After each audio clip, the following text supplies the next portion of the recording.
السلام عليكم ورحمة الله تعالى وبركاته حبايبي، كيف حالكم؟ أتمنى تكونوا بخير. قبل ما نبدأ لا تنسى الاشتراك وتخلوا لايك للفيديو.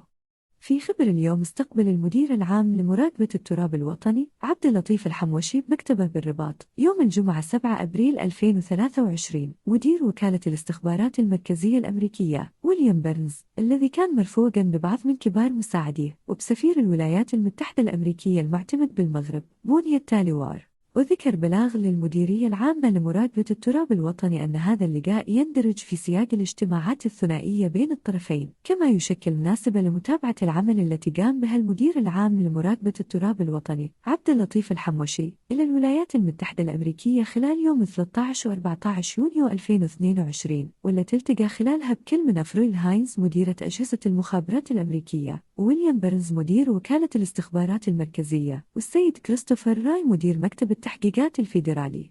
وخلص البلاغ إلى أن هذه الزيارة تعكس متانة وعمق علاقات التعاون الاستراتيجي والتنسيق الأمني والاستخباراتي بين المديرية العامة لمراقبة التراب الوطني والوكالة المركزية للاستخبارات الأمريكية، كما تأتي كذلك لتأكيد الرغبة المشتركة للطرفين في تدعيم هذا التعاون وتوطيد التنسيق البيني في مجال مكافحة الإرهاب والتصدي لمختلف التهديدات الأمنية على الصعيدين الإقليمي والدولي.